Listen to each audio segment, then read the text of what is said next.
और जी स्टूडेंट्स, क्या हाल चाल है। आपको पता है कि आज एक नया चैप्टर नहीं, नया कोर्स ही स्टार्ट कर रहे हैं आपके लिए। तो आइए पहले लिखते हैं कि क्या कोर्स है। कौन सा सब्जेक्ट स्टार्ट कर रहे हैं आपके लिए। तो लिखिए micro economics, class 11th and micro economics. आप लोग भी साथ साथ लिखते जाइए।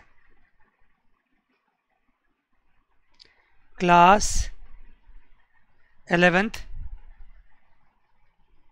And micro economics.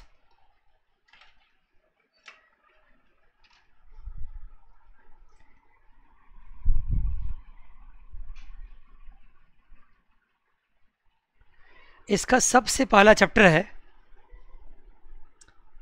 वो आज की क्लास में स्टार्ट करेंगे हम लोग। माइक्रो इकोनॉमिक्स में जो बुक हम फॉलो करते हैं वो बुक याद रख लीजिएगा, वो है टी.आर. जैन।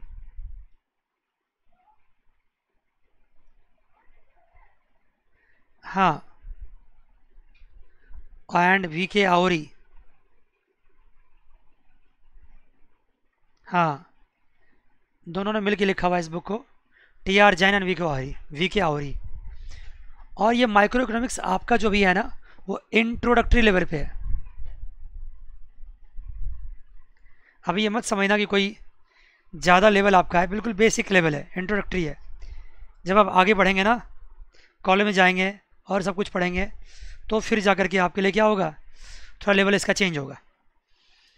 लेकिन आपके लिए इंट्रोडक्टरी लेवल भी काफ़ी ज़्यादा हो जाता है, क्योंकि आप फॉर द फर्स्ट टाइम ये सब्जेक्ट पढ़ने जा रहे हैं। ठीक है, 9th-10th में पढ़ा हुआ आपने क्या है, ठीक है, लेकिन फिर भी जिस लेवल पे 11th-12th में दिया हुआ है, वो लेवल आपने वहाँ नहीं पढ़ रखा होगा। चलिए जाइए स्टार्ट करते हैं। इसमें सबसे पहला चैप्टर आपका है, आपके सामने दिख रहा होगा, इकोनॉमिक्स एंड इकोनॉमी। लिखिए साथ साथ आप लोग, इकोनॉमिक्स एंड इकोनॉमी।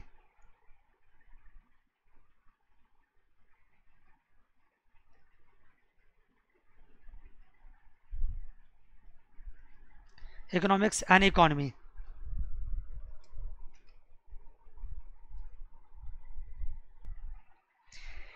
देखिए यहाँ पे नाम से ही क्लियर आपको चल रहा है कि सबसे पहले इसमें हम क्या करेंगे, इसमें आपको हम बताएंगे, डिफाइन करेंगे कि इकोनॉमिक्स क्या चीज़ होता है, इकोनॉमिक्स है क्या चीज़।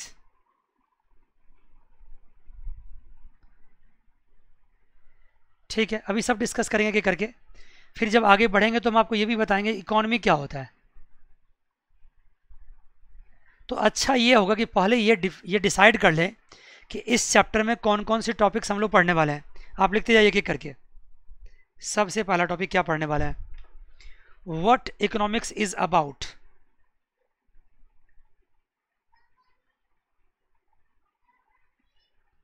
Economics is about. सबसे पहला क्वेश्चन तो यही होगा कि इकोनॉमिक्स है कि क्या चीज़, और इकोनॉमिक्स किसके बारे में बात करता है। दूसरा क्वेश्चन लिखिए, जो इस सारे क्वेश्चंस के आंसर इस चैप्टर में मिलेंगे आपको। दूसरा क्वेश्चन लिखिए, micro economics and macro economics.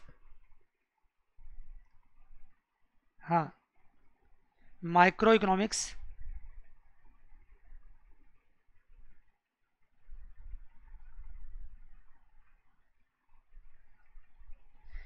ठीक बोल रहे हैं आप। माइक्रो इकोनॉमिक्स आपका 11th में है और मैक्रो इकोनॉमिक्स आपका 12th में। लेकिन अभी वो सवाल नहीं है, सवाल ये है कि micro economics and macro economics में क्या डिफरेंस है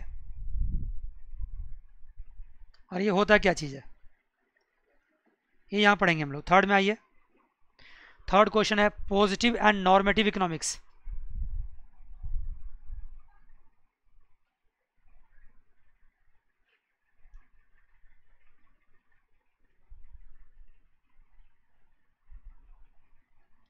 positive and normative economics. Fourth है what is an economy. Economy होता क्या है। और फिफ्थ टॉपिक इसमें पढ़ना आपको,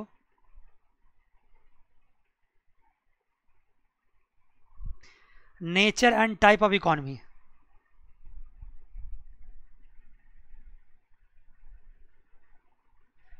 type of economy, nature and type of economy. इतने सारे क्वेश्चंस बनते हैं इस चैप्टर में। इससे क्या होगा कि पूरा इकोनॉमिक्स का बुक आपके सामने खुल जाएगा, इंट्रोड्यूस हो जाएगा। इससे ये जानकारी आपको जरूर मिल जाएगी कि एक्चुअली इकोनॉमिक्स में हम इस साल क्या पढ़ने वाले हैं। देखिए सबसे पहला क्वेश्चन क्या, व्हाट इकोनॉमिक्स इज अबाउट। लिखिए भाई पहला क्वेश्चन।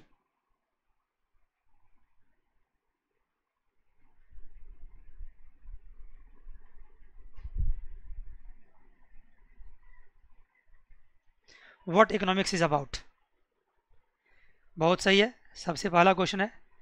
अभी आपके सामने हम इसको डिस्कस करते हैं। लेकिन आप जानते हैं कि मैं सब्जेक्ट मैटर को रखता हूं ना, तो ढेर सारे एग्जाम्पल देके रखता हूं। थ्योरेटिकली डेफिनेशंस लिख करके पढ़ाना मेरे बस की बात नहीं है। डेफिनेशन तो कोई बच्चा भी लिख ले याद करके। मेन बात है कि ढेर सारे हमारे प्रैक्टिकल लाइफ के एग्जाम्पल से हम सब्जेक्ट को आपके सामने रखते हैं। बताइए सर क्या एग्जाम्पल है। मैं एक छोटी सी बात आपसे पूछना चाहता हूँ। मान लीजिए कि आपके पास कितना है, आपके पास रुपीज़ है 10 लाख।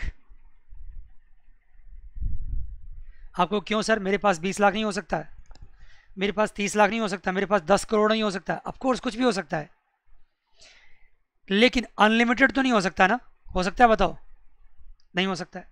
10 करोड़ हो, 500 करोड़ हो, 1000 करोड़ हो, लेकिन लिमिटेड ही होगा। आप ये नहीं कह सकते कि हमारे पास अनलिमिटेड वेल्थ है। ऐसा कह सकते हैं क्या?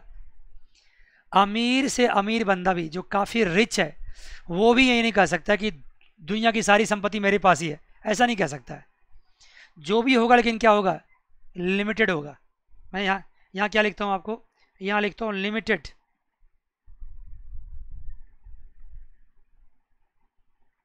वेल्थ। देखो वेल्थ में सिर्फ पैसा नहीं आता है, वेल्थ में आपकी बिल्डिंग प्रॉपर्टी सब आते हैं। लेकिन अभी मैं आपको एग्जांपल देने के लिए सिर्फ ये समझाता हूँ आपको। मान लो कि आपके पास कुल मिलाकर के वेल्थ जो है वो 10 लाख रुपीज़ की है, पैसे में है 10 लाख रुपीज़ है, ठीक है, ये वेल्थ आपके पास है। लेकिन आपकी डिज़ायर्स देखो क्या क्या, देखो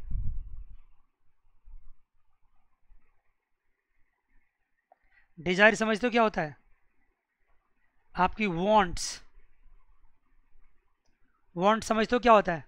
आपकी इच्छाएं, आपकी इच्छाएं। क्या चाहते हो आप, बताओ ज़िंदगी में क्या चाहते हो आप? आपके पास अगर साइकिल हो तो आप बाइक चाहोगे, बाइक हो तो आप छोटी गाड़ी चाहोगे, छोटी गाड़ी हो जाए तो आप बड़ी गाड़ी चाहोगे, उससे भी बड़ी चाहोगे, उससे भी बड़ी चाहोगे। अगर वो भी हो जाए तो आप कहोगे हमारे पास ट्रेन आ जाए, वो भी हो तो कहोगे प्लेन आ जाए। तो तो कोई लिमिट नहीं है इस चीज़ का। अगर आपके पास एक छोटी घर हो जाए तो कहोगे बड़ा घर चाहिए, उससे भी बड़ा घर चाहिए, 10 जगह घर चाहिए। अगर आप खाने में 3 चीज़ खाते हो तो कहोगे 10 चीज़ खाएं, उस रेस्टोरेंट में जाते हो तो उस रेस्टोरेंट में जाएं। अगर आपको छोड़ दिया जाए ना तो आप चाहोगे दुनिया का सारा चीज़ समेट के मेरे मुट्ठी में आ जाए। बताओ चाहोगे नहीं चाहोगे? आप चाहोगे दुनिया भर की सारे वेल्थ क्या हो जाए, सारी इच्छाएं क्या हो ना, मैं समेट लूँ, सब कुछ पूरा कर लूँ। मतलब डिज़ायर्स क्या आपके अनलिमिटेड है।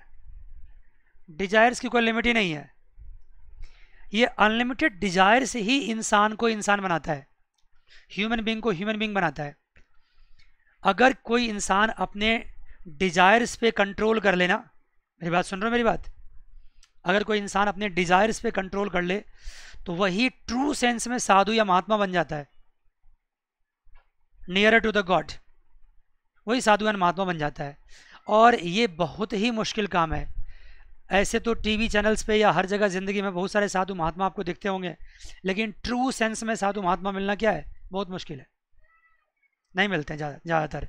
क्योंकि ट्रू सेंस में साधु महात्मा वही होते हैं जो अपने डिज़ायर्स पे क्या कर ले, लिमिट लगा ले।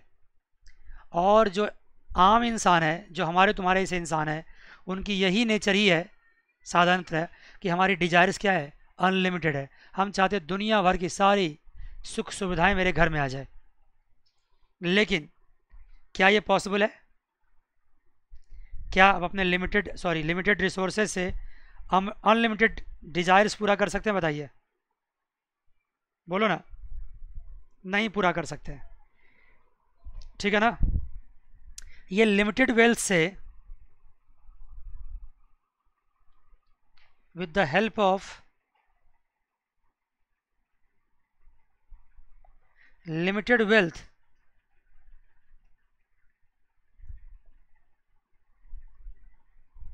unlimited desires cannot be fulfilled. Unlimited desires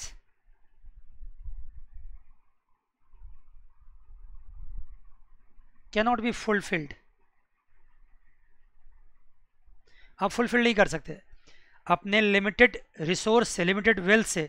limited wealth को हम क्या कह सकते हैं? लिमिटेड रिसोर्स भी कह सकते हैं। मैं लिख देता हूँ यहाँ पे, क्या बोल सकते हैं इसको? लिमिटेड रिसोर्सेज से अनलिमिटेड वांट्स। अनलिमिटेड वांट्स आप पूरा नहीं कर सकते, इम्पॉसिबल है, नहीं पूरा कर सकते। तो फिर क्या होगा सर? फिर क्या होगा? यहाँ पे बात आएगी फिर चॉइस की। यहाँ पे एक शब्द क्या आ जाएगा? चॉइस। क्या होता है सर चॉइस? अब देखो, आप मार्केट गए, आप सब कुछ तो नहीं खरीद पाएंगे ना। मान लो वहाँ पे सपोज करो आपके पास क्या है, रुपीज़, एक छोटा एग्जांपल लेता हूँ फिर से मैं, ₹1 है और 10 आइटम वहाँ पे ABCDEFGH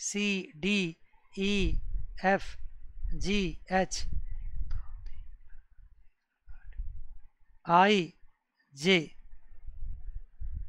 इतने आइटम्स है और सबकी प्राइस कितनी है? ₹1, ₹1, ₹1, ₹1, ₹1, ₹1, ₹1, ₹1, ₹1 एंड ₹1।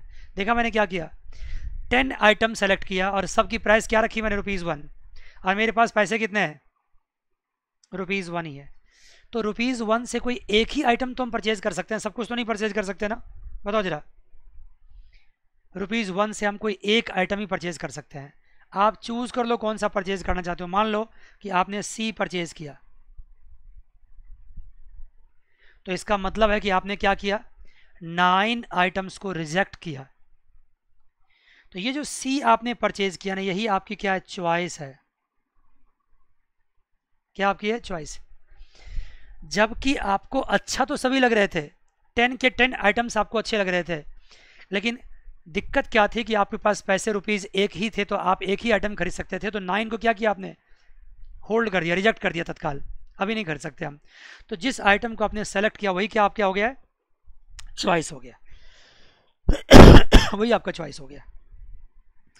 तो जब हम इकोनॉमिक्स के बारे में बात करेंगे ओवरऑल, देखना अभी इकोनॉमिक्स को भी डिफाइन करेंगे, तो हमारे पास 3 वर्ड मिलकर सामने आएगा। एक क्या आएगा? एक आएगा लिमिटेड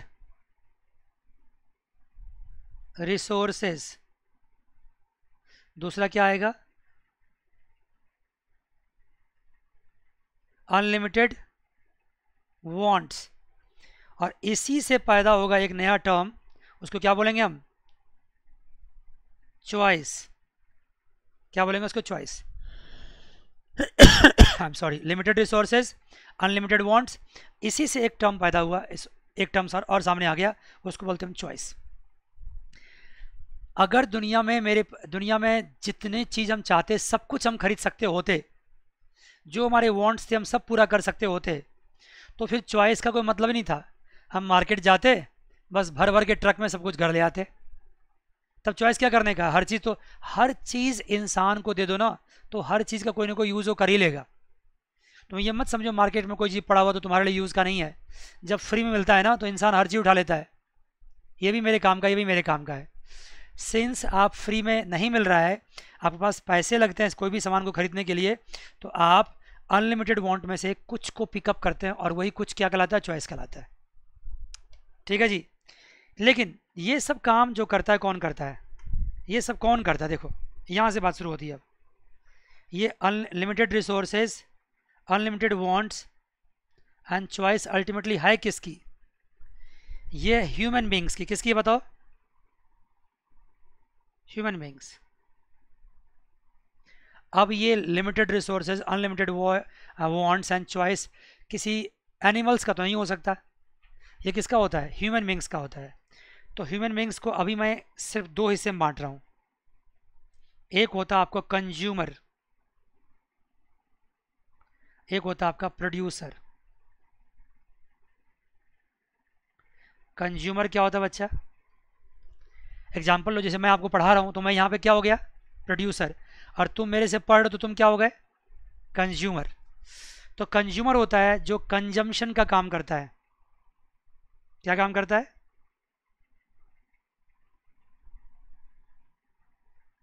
कंजम्पशन का।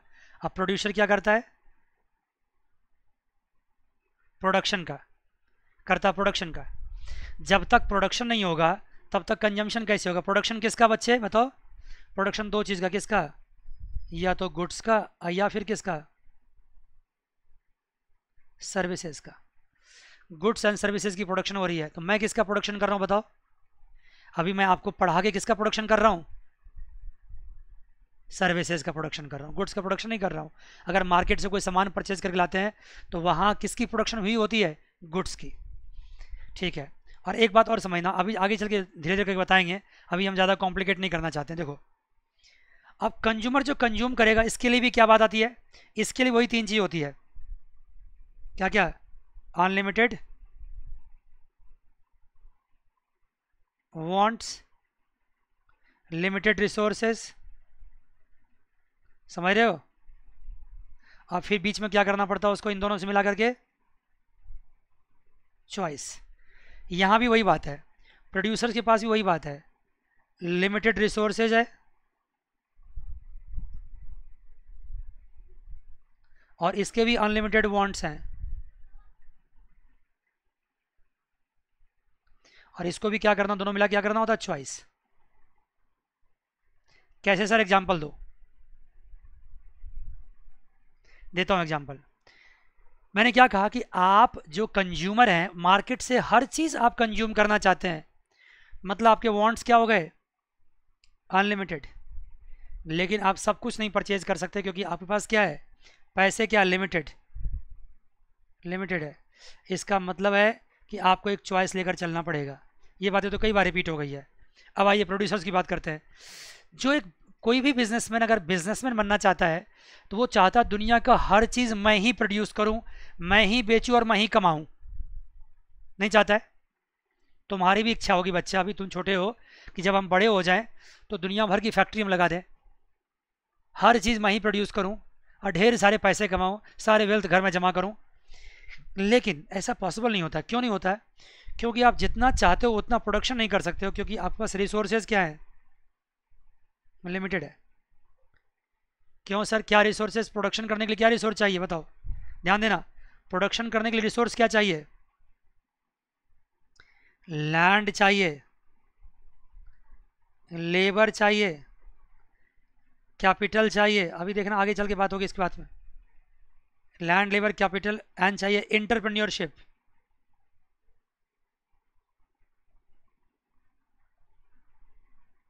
देखो इसको बताने का टाइम अभी आया नहीं है, लेकिन फिर भी मैं हल्का हल्का डिस्कस करता हूँ। देखो लैंड चाहिए, मतलब देखो अगर ज़मीन नहीं होगा तो फैक्ट्री कहाँ खड़ा करोगे, लेबर नहीं होगा तो फैक्ट्री में काम कौन करेगा, अगर आप पैसे नहीं लगाओगे फैक्ट्री में, पैसे नहीं लगाओगे, कैपिटल नहीं लगाओगे, अकाउंटेंसी में पढ़ाया था कैपिटल मैंने आपको। आप बिजनेसमैन हैं, अगर आप अपने बिजनेस में कैपिटल नहीं लगाओगे, पैसे ही नहीं लगाओगे, पूंजी नहीं लगाओगे तो बिजनेस कैसे खड़ा होगा, तो कैपिटल भी चाहिए। बात समझ रहे हो क्या कहना चाह रहा हूँ। और जो कैपिटल लगाता है वो कौन होता है, बिजनेसमैन। और जो बिजनेसमैन होता है वो पूरे बिजनेस को मैनेज करता है और बाद में प्रॉफिट भी कमाता है। तो उसी मैनेजमेंट को क्या बोलते हैं, एंटरप्रेन्योरशिप। एक्चुअली जानते हो एंटरप्रेन्योर मतलब क्या होता है, एंटरप्रेन्योर मतलब होता है ऑनर। एक्सक्यूज मी, आपको मेरी आवाज़ आ रही है, आ रही है। एंटरप्रेन्योर का मतलब होता है ऑनर, एंटरप्रेन्योरशिप मतलब होता है ऑनरशिप। मैं यहाँ लिख देता हूँ ऑनरशिप। क्या होता है, ऑनरशिप।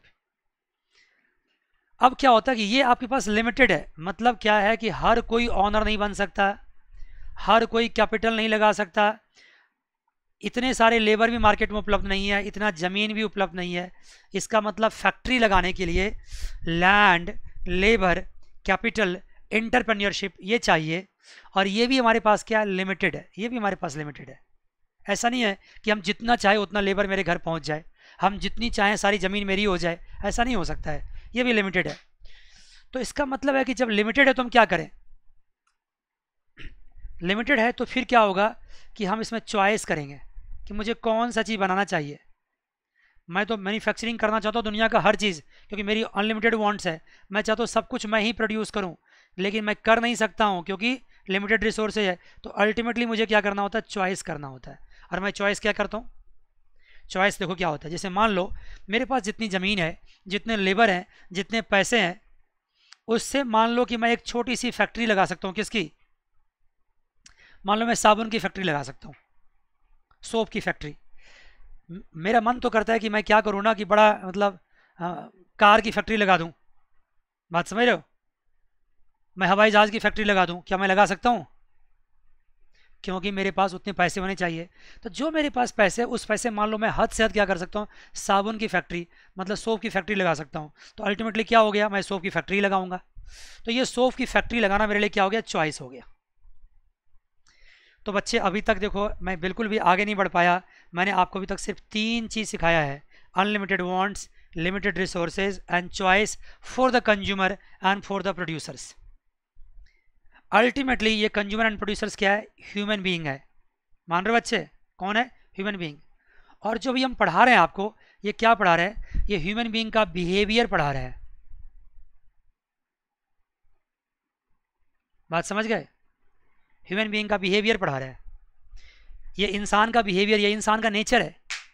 बात समझ गए? कि हमारे पास जो भी साधन है, हमारे पास जो भी रिसोर्सेज है, उससे मैं क्या करूं, मैक्सिमम लूं। कंज्यूमर भी क्या चाहता है कि अपना सेटिस्फेक्शन को मैक्सिमम करना चाहता है। कंज्यूमर चाहता है चॉइस बना करके अपनी सेटिस्फेक्शन क्या करे, मैक्सिमाइज।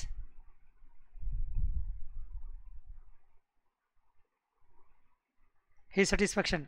और ये भी क्या चाहता है, प्रोड्यूसर भी क्या चाहता है कि जो भी मेरे पास साधन है, मैक्सिमाइज ही सेटिस्फेक्शन। और जानते हो एक प्रोड्यूसर को सेटिस्फेक्शन क्या होती है, प्रॉफिट होती है। तो मैक्सिमाइज इज प्रॉफिट्स। एक कंज्यूमर क्या चाहता है, सॉरी, एक प्रोड्यूसर क्या चाहता है कि हमारा सेटिस्फेक्शन मैक्सिमम हो। और प्रोड्यूसर का सेटिस्फेक्शन जो होता है वो प्रॉफिट होता है, तो वो चाहता है प्रॉफिट मैक्सिमम हो। और कंज्यूमर का सेटिस्फेक्शन क्या होता है, हाँ कंज्यूमर का सेटिस्फेक्शन क्या होता है, बताओ जरा, बता सकते हो? कंज्यूम करना। देखो कभी कोई चीज़ आप खाते हो, मैं बताता हूँ क्या सेटिस्फेक्शन। देखो एक्चुअली इस सेटिस्फेक्शन को ना आप मेज़र नहीं कर सकते हैं, लेकिन फील कर सकते हैं। फॉर एग्जांपल देखो, जैसे आप कोई मूवी देखने आते हो, आपको मूवी बहुत बेकार लगता है, तो आप क्या कहते हो, यार पैसा बर्बाद हो गया हमारा। इसका मतलब आपकी सेटिस्फेक्शन क्या हुई, मैक्सिमाइज नहीं हुई। मान गए जी बच्चे, आपकी सेटिस्फेक्शन मैक्सिमाइज नहीं हुई। ठीक है जी बच्चा। तो जब हम कहते हैं कि आप जब मूवी देखने के लिए गए, आप उसमें सेटिस्फाइड नहीं हुए, तो आपने क्या देखा कि आप कहोगे सर जितना पैसा हमारा लगा उससे मुझे सेटिस्फेक्शन नहीं मिला। तो आपने अपनी सेटिस्फेक्शन को मैक्सिमाइज़ नहीं किया। मान गए जी। लेकिन ऐसा भी होता है कभी कभार कोई मूवी आप देखते हो, कहते हो यार पैसा वसूल हो गया, मुझे बहुत अच्छा लगा देखने में, कहते हो नहीं कहते हो? तो इसका मतलब सेटिस्फेक्शन क्या हो गई वहाँ पे आपकी, मैक्सिमम हो गई। अब ये बताओ, मैं जो कंज्यूमर की बात कर रहा हूँ, कंज्यूमर कितने हो सकते हैं सोसाइटी में, कितने हो सकते हैं बताओ? बहुत सारे हो सकते हैं, A B C D, unlimited, बहुत सारे, एक्सेट्रा, इन्फिनाइट हो सकते हैं। प्रोड्यूसर्स कितने हो सकते हैं बच्चे, वो भी अनलिमिटेड हो सकते हैं, बहुत सारे हो सकते हैं। अगर मैं ये कहूँ कि सारे कंज्यूमर्स का सेटिस्फेक्शन मैक्सिमाइज हो और सारे प्रोड्यूसर्स का सेटिस्फेक्शन मैक्सिमाइज हो, इसका मतलब जानते हो क्या है, इसका मतलब पूरी सोसाइटी की सेटिस्फेक्शन क्या हो गई, मैक्सिमाइज हो गई। ठीक है ना? Satisfaction of society as a whole is what, is maximized. अगर तुम्हारी सेटिस्फेक्शन मैक्सिमम हुई, मेरी सेटिस्फेक्शन मैक्सिमाइज हुई, ऐसे ऐसे करके अगर हर लोगों की सेटिस्फेक्शन मैक्सिमाइज हो गई, सबको मिला के क्या कहलाएगा, सोसाइटी की सेटिस्फेक्शन क्या हो गई, मैक्सिमाइज हो गई। अगर सोसाइटी की सेटिस्फेक्शन मैक्सिमाइज हो गई तो जानते हो इसको क्या कह सकते हैं, इसको बोल सकते हैं सोशल वेलफेयर। क्या बोल सकते हैं इसको, सोशल वेलफेयर। अब देखो, अब मैं मेन वर्ड पे आता हूँ। मेन वर्ड क्या है, कि जहां पे भी कहीं हमने क्या किया, ह्यूमन बिहेवियर की स्टडी करी, क्या करी, ह्यूमन बिहेवियर की स्टडी करी, स्टडी करी, किस लिए करी, to maximize what, maximize social welfare. जानते हो इसी का नाम क्या है, इसी का नाम है इकोनॉमिक्स। क्या नाम है इसका, हाँ अभी रुको ना, अभी अभी एग्जैक्ट डेफिनेशन मत निकालो, अभी मैं प्रॉपरली लिखाऊंगा, आपको चिंता मत करो, बस ये समझ लो कि इकोनॉमिक्स हुआ क्या सर। अल्टीमेटली इकोनॉमिक्स ये हुआ कि जहाँ पे हम ह्यूमन बिहेवियर को स्टडी करते हैं और फिर उसके सेटिस्फेक्शन को क्या करते हैं, मैक्सिमाइज करते हैं ओवरऑल सारे ह्यूमन बींग्स का, और उससे हमारी सोसाइटी की सेटिस्फेक्शन क्या होती है, मैक्सिमाइज होती है, जिसको हम क्या कहते हैं, सोशल वेलफेयर कहते हैं। तो देखो आपको मैंने इकोनॉमिक्स का डेफिनेशन भी बता दिया और इकोनॉमिक्स का ऑब्जेक्टिव भी बता दिया कि अल्टीमेटली इकोनॉमिक्स का ऑब्जेक्टिव है क्या, ऑब्जेक्टिव मतलब लक्ष्य, टारगेट। इकोनॉमिक्स का ऑब्जेक्टिव क्या है, इकोनॉमिक्स का ऑब्जेक्टिव है सोशल वेलफेयर। अगर हिंदी की बात करो तो सबका कल्याण हो, सुना है क्या, कुछ जानते हो हिंदी बारे में, हाँ जी, सबका कल्याण हो, that is called social welfare.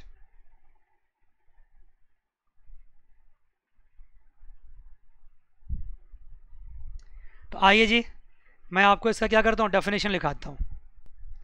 आ जाओ जी बच्चों, मैं इसका डेफिनेशन लिखाता हूँ आपको। लिखिए जी बच्चों, economics is a science of, हाँ हाँ लिखते जाओ,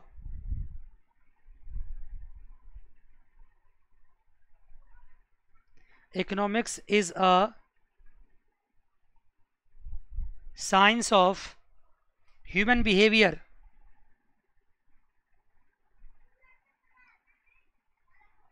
human behavior concerned with the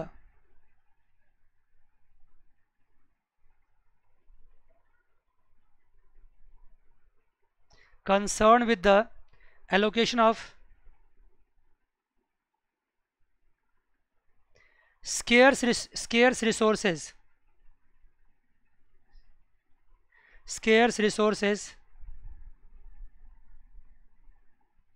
concerned with the allocation of scarce resources in such a manner,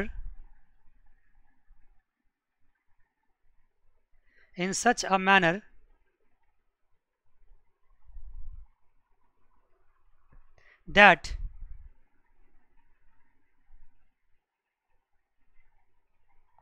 consumer can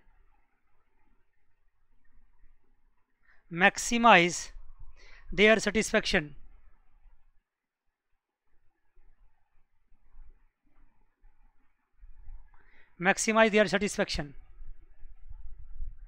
consumer can maximize their satisfaction, comma, producers can maximize their profit,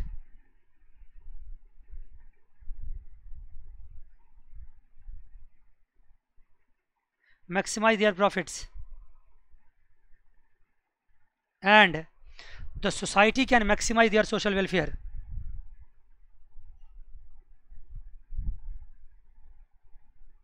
Society can maximize their social welfare.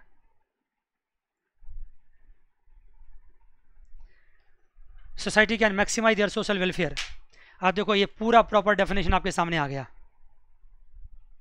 सुन रहे हो, हाँ ये economics का definition हो गया आपका। आप देखो ना, डेफिनेशन तो मैंने बाद में लिखाया, लेकिन उससे पहले मैंने क्या किया, इसको पूरा ऑपरेट करके आपको समझा दिया कि भाई इकोनॉमिक्स अल्टीमेटली है क्या, साइंस है, किसका, ह्यूमन बिहेवियर का स्टडी करने का साइंस है, जिसमें क्या देखा जाता है कि हमारे पास स्केर्स रिसोर्सेज है, और उसको इस तरह से बांटना है कि कंज्यूमर्स क्या करे, सेटिस्फेक्शन मैक्सिमाइज करे, और प्रोड्यूसर्स क्या करे, अपना प्रॉफिट मैक्सिमाइज करे। और कंज्यूमर एंड प्रोड्यूसर्स की अगर प्रॉफिट मैक्सिमाइज हो गई, सॉरी कंज्यूमर की सेटिस्फेक्शन और प्रोड्यूसर्स का प्रॉफिट, तो उसका फ़ायदा क्या होगा, सोसाइटी क्या करेगी, can maximize their social welfare. क्या बात है जी, समझ में आना चाहिए आपको। अगर कभी कभार समझ में थोड़ी कम भी आती है तो एक बार दोबारा फिर से पढ़ो इसको। और इकोनॉमिक्स में समझने के साथ साथ याद करने का भी, मगअप करने का भी इक्वल इंपॉर्टेंट रोल है। आप खूब समझ गए लेकिन आपको याद नहीं है तो एग्जामिनेशन में आप क्या करेंगे, लिख नहीं पाएंगे। ठीक है बच्चे, समझ गए ना। इसलिए इकोनॉमिक्स में याद करने का भी बहुत इंपॉर्टेंट रोल है, इसी को इकोनॉमिक्स बोलते हैं। अब देखो इकोनॉमिक्स जो है ना वो ग्रीक वर्ड से बना है। देखो उसका मीनिंग क्या होता है,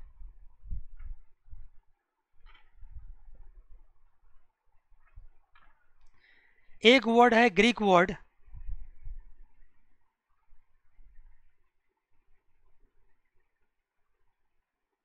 वर्ड है उसको बोलते हैं OIKOS, ओक्यूस।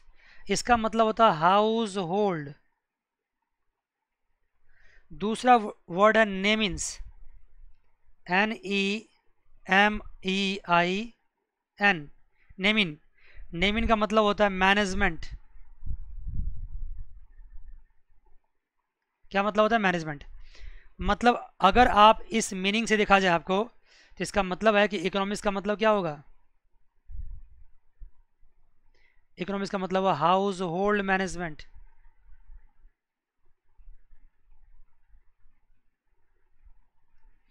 लेकिन शुरुआत में अगर कोई सब्जेक्ट कभी बना था तो उस वक्त इसका मीनिंग थोड़ा छोटा था, हाउस होल्ड मैनेजमेंट।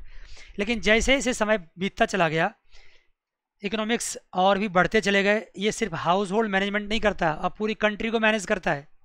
मैं यूँ कह लूँ कि पूरा दुनिया को मैनेज करता है इकोनॉमिक्स, तो भी गलत नहीं होगा। लेकिन जो इकोनॉमिक्स शुरू शुरू में बनाए गए थे, ये वर्ड लाए गए थे, तो उसमें दो टर्म से बनाए गए थे। एक ओकियोज से जिसका मीनिंग था हाउस होल्ड, दूसरा नेमीन से जिसका मतलब था मैनेजमेंट। ठीक है बच्चे, तो यहाँ तक की बातें आपकी कंप्लीट हुई है। मैंने आपको दो टर्म्स पहले भी सिखा रखे हैं, उसका भी डेफिनेशन लिखवाने का समय आ गया। अब क्या लिखा रखे थे, एक लिखा रखे थे स्कैरसिटी, ठीक है ना, लिखो।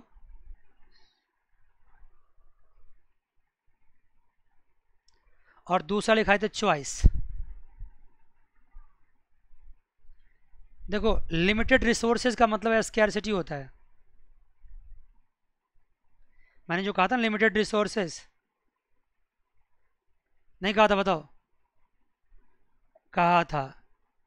तो लिमिटेड रिसोर्सेज मतलब क्या, स्कैरसिटी। स्कैरसिटी आपके पास है, कमी है आपके पास, और उसी में से क्या करना पड़ेगा, चॉइस करना पड़ेगा आपको। तो आइए पहले मैं स्कैरसिटी का मीनिंग बताते हैं क्या होता है, डेफिनेशन लिखिए इसका।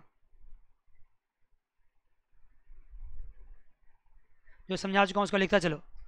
स्कैरसिटी का मीनिंग लिखो पहले, definition. It refers to the situation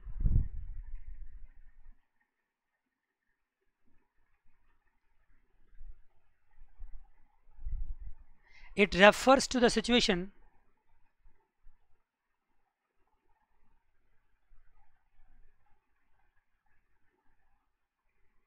लिख रहे हैं आप, when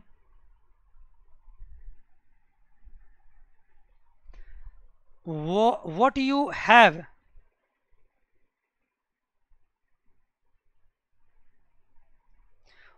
have is less than what you have is less than what you wish to have.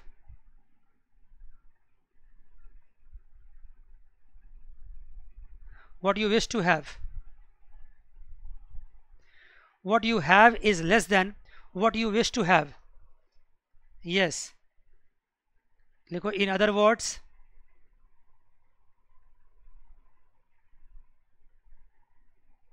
in other words scarcity implies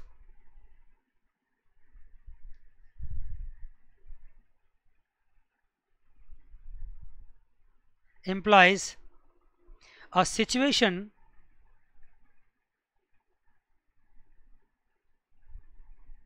a situation when supply of resources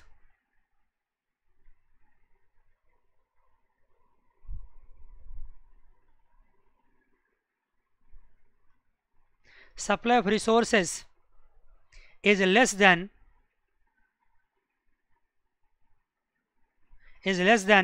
the demand of resources.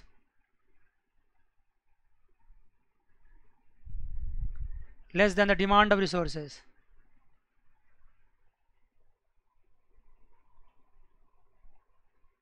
Demand of resources, ये meaning था आपका किसका, scarcity का। Discussion तो हम लोग पूरा कर ही चुके हैं ना, पूरी बात तो आपके सामने हो ही चुकी है। ठीक है सर, अब किसका, चॉइस का लिखो। चॉइस का डेफिनेशन लिखो, क्या होता है। Choice refers to the process of selection, it refers to the process of selection from available limited alternatives, available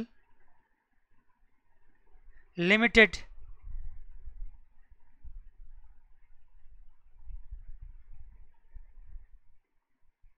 alternatives. It emerge,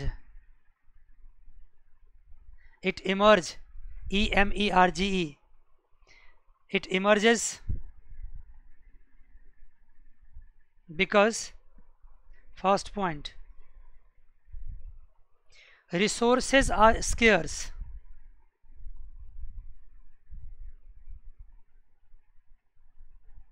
Resources are scarce, and second point, resources can be allocated for alternative uses. Resources can be allocated to alternative uses. Alternative uses, देखो एक तो हमारे पास resources कम है, पैसे कम है, और जो भी पैसे मेरे पास हैं उससे हम क्या खरीद सकते हैं, वो अल्टरनेटिव मेरे पास बहुत सारे हैं, मेरे पास बहुत सारे ऑप्शंस है, ए भी है, बी भी है, सी भी है, डी भी है। अब मुझे उसमें से चॉइस करना है कि मुझे क्या खरीदना है। देखा नहीं आपने, मैंने एग्जांपल दिया था, किसका एग्जांपल दिया, देखो कि आपके पास 1 रुपया थे, याद है, रुपया आपके पास 1 था और आपके पास अल्टरनेटिव्स कितने थे, 10 थे, उसमें से आपने कोई एक ही परचेज करना था। तो इसी को बोलते हैं क्या, हम इसी को बोलते हैं कि जो हमारे पास रिसोर्स है उस रिसोर्स का अल्टरनेटिव यूज़ भी है। इसी अल्टरनेटिव यूज़ की वजह से क्या निकलता है, आपको चॉइस पैदा होता है। अगर ये अल्टरनेटिव यूज़ नहीं होता, जैसे मान लो, सपोज करो यहाँ मान लो तुम्हारे पास 1 रुपया, ठीक है, एक्सक्यूज़ मी, सुन रहे हो, यस सर, मेरे पास 1 रुपया है और मेरे पास सामान भी सिर्फ एक ही है, बस ए है, एक ही सामान है, उसका कीमत 1 रुपया और एक ही 1 रुपया ही मेरे पास है, तब तो कोई बात ही नहीं, मेरे पास कोई चॉइस है ही नहीं, मैं यही खरीदूंगा। फिर चॉइस तभी पैदा होता है जब हमारे पास क्या होते हैं, ऑल्टरनेटिव्स होते हैं। जैसे मान लो कि पूरे दिल्ली में मैं अकेला पढ़ाने वाला हूँ, सपोज करो, सुन रहे हो मेरी बात, तो फिर आपके पास कोई चॉइस नहीं, आपको पढ़ना मेरे से ही है। लेकिन ऐसा तो सच्चाई नहीं है, बहुत सारे लोग पढ़ाते हैं, तो जब बहुत सारे लोग पढ़ाते हैं तो फिर आपके पास क्या पैदा होता है, चॉइस, कि आपको कहाँ पढ़ना है। तो यही बात है, जब अल्टरनेटिव यूज़ होता है तो चॉइस पैदा होता है। यस सर, तो फिर देखा आपने कि कितनी बातें आपसे आज हो गई है, कितनी अच्छी अच्छी बातें हो गई है। इकोनॉमिक्स डिफाइन हो गया, स्केयरसिटी डिफाइन हो गया, चॉइस डिफाइन हो गया, बहुत सारी बातों का डेफिनेशन आपके सामने आ गया। आइए जी, इसका आप दूसरा टॉपिक देखते हैं क्या है। इस चैप्टर का दूसरा टॉपिक था, आप देख लीजिए, क्वेश्चन आपके पास होगा, और उस क्वेश्चन मैंने क्या सिखाया था आपको, यस, दूसरा क्वेश्चन है आपका micro economics and macro economics का डिफरेंस बताना था मुझे। Micro economics and macro economics का डिफरेंस। आइए जी बच्चे, लिखिए इसको, टॉपिक लिखो।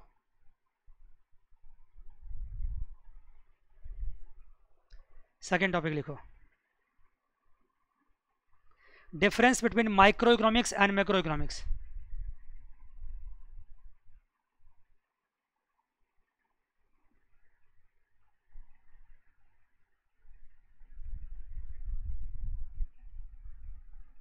एंड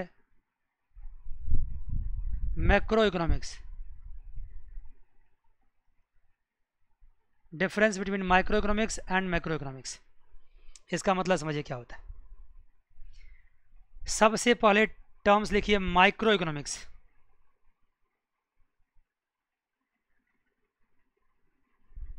देखो डिफरेंस तो इसका मैं बताऊंगा, लेकिन पहले थोड़ी बहुत बातें आप मेरी लैंग्वेज में समझ लो।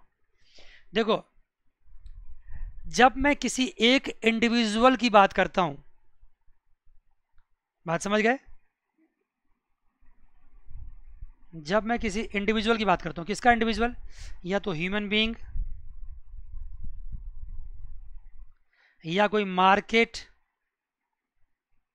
या कोई इंडस्ट्री। समझ लो मैंने इंडिविजुअल लगा दिया। इंडिविजुअल ह्यूमन बीइंग मतलब मैं अपनी बात कर रहा हूं या तुम अपनी बात कर रहे हो। इंडिविजुअल मार्केट मतलब कोई एक पर्टिकुलर मार्केट उठा लो, चलो कमला नगर मार्केट ले लो, सरोजनी नगर मार्केट ले लो, कोई एक मार्केट उठा लो। या इंडिविजुअल इंडस्ट्री, कोई एक इंडस्ट्री उठा लो, जैसे फिल्म इंडस्ट्री मान लो ले लो, या मान लो आप आईटी इंडस्ट्री ले लो, कोई भी एक इंडस्ट्री की बात कर लो। अगर इंडिविजुअली आप किसी ह्यूमन बीइंग की बात करते हैं या मार्केट की बात करते हैं या इंडस्ट्री की बात करते हैं तो ये कहलाता फिर माइक्रो। ये बात आप तब समझ पाएंगे जब मैं लिखूंगा अगला पॉइंट मैक्रो। मैक्रो क्या करता है? वो एग्रीगेट की बात करता है। एग्रीगेट की बात मतलब क्या हुआ? एक ह्यूमन बीइंग नहीं, एक ह्यूमन बीइंग नहीं, इंटायर सोसाइटी की बात करता हो, या यूं कह लो इंटायर कंट्री की बात करता है। सोसाइटी से भी कंफ्यूज कर जाएंगे आप कि हमारा अपना सोसाइटी नहीं, पूरा entire country is also kind of society. पूरा भारत भी अपने आप में क्या एक सोसाइटी ही है। इंटायर कंट्री की बात करता है, ये सारे मार्केट की बात करता है, इंटायर मार्केट। और ये इंडस्ट्री नहीं, पूरे कंट्री, होल कंट्री की बात करता है, होल कंट्री बात करता है, ऑल इंडस्ट्री की बात करता है। समझ गए जी? एक इंसान की बात नहीं करता है, सबकी बात करता है। एक मार्केट की बात नहीं करता है, सबकी बात करता है। एक इंडस्ट्री की बात नहीं करता है, सबकी बात करता है एज अ होल। मतलब सीधी सी बात है, अगर मैं किसी मार्केट की डिमांड एंड सप्लाई की बात करूं, उसकी इकोनॉमिक्स की बात करूं, तो वो माइक्रो इकोनॉमिक्स है। अगर मैं पूरे इंडिया लेवल की बात करूं तो क्या कहलाएगा? मैक्रो इकोनॉमिक्स कहलाएगा। मान गए जी? राइट। माइक्रो जो है ना, माइक्रो वर्ड ना, वो भी एक ग्रीक वर्ड है। ग्रीक वर्ड में क्या है? ये माइक्रो है, MIKORO, सॉरी KRO, और इसका मतलब होता है स्मॉल। इसका मतलब होता है स्मॉल। और जो मैक्रो है वो भी ग्रीक वर्ड है, इसका ग्रीक है MAKROS, मैक्रोस। इसका मतलब होता है हो, लार्ज, लार्ज। अगर हम बहुत बड़े मार्केट की बात करते हैं, पूरा इंडिया एज अ होल की बात करते हैं, तो ये मैक्रो इकोनॉमिक्स हो गया। और अगर मैं स्मॉल की बात करता हूँ तो माइक्रो इकोनॉमिक्स हो गया। अब देखो कुछ और बात देखो, माइक्रो इकोनॉमिक्स में किसकी बात होती है? मैं यहाँ लिखता हूँ, देखो अभी पूरे, जब पूरा बुक पढ़ाएंगे तब सब जगह यही बात होगी। माइक्रो इकोनॉमिक्स में डिमांड थ्योरी की बात होगी। किसकी बात होगी? Demand theory. माइक्रो इकोनॉमिक्स में किसकी बात होगी? Demand theory. फिर प्रोडक्शन थ्योरी। समझ में आ रहा? अच्छी बात, नहीं तो कोई बात नहीं, अभी आगे आएगा ये सब बात। माइक्रो में और क्या बात होगी? Price determination.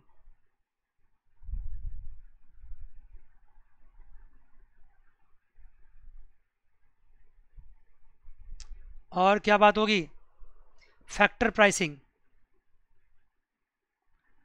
अभी मैं इसको सिखाऊंगा नहीं ये क्या चीज़ होता है भाई, क्यों बताऊं? अभी यही तो मुझे पढ़ाना ही है पूरा पूरा, सुन रहे हो?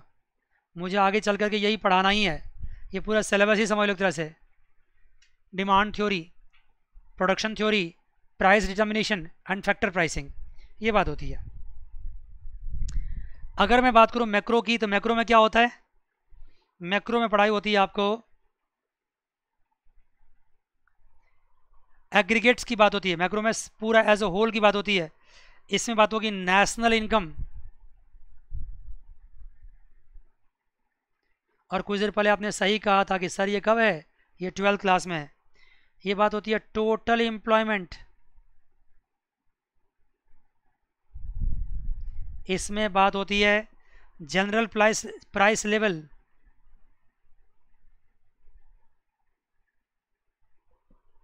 एक्सेट्रा, इसमें ये बात होती है। लेकिन ये ऑफकोर्स ये 12th क्लास में है, ये अभी आपको नहीं पढ़ना है। कहाँ पढ़ना है आपको? 12th क्लास में पढ़ना है। लेकिन जो माइक्रो इकोनॉमिक्स है आपको यहीं पे पढ़ना है।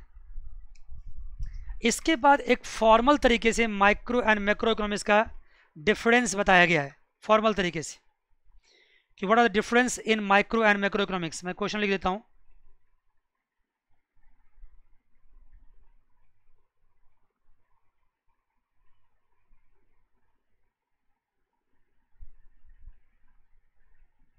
What are the differences between macro and micro economics? और मैंने समझा तो पूरा दिया है, लेकिन फॉर्मल तरीके से प्रॉपरली कुछ डेफिनेशंस लिखाने जरूरी है, क्योंकि एग्जाम्पल में ये आ जाते हैं। लेकिन मैं सोच रहा हूँ कि अगर मैं इसको अभी शुरू करता हूँ तो मैं इस क्लास में कंप्लीट नहीं कर पाऊंगा, थोड़ा सा ज़्यादा हो जाएगा टॉपिक, क्योंकि 4-5 पॉइंट इसमें लिखाने हैं आपको मुझे। तो मेरी इच्छा क्या है कि मैं ये आपको फ्रेश अगली क्लास में स्टार्ट करूँ, फ्रॉम इसी पॉइंट से स्टार्ट करूँ और फिर इस टॉपिक को आगे बढ़ाऊँ।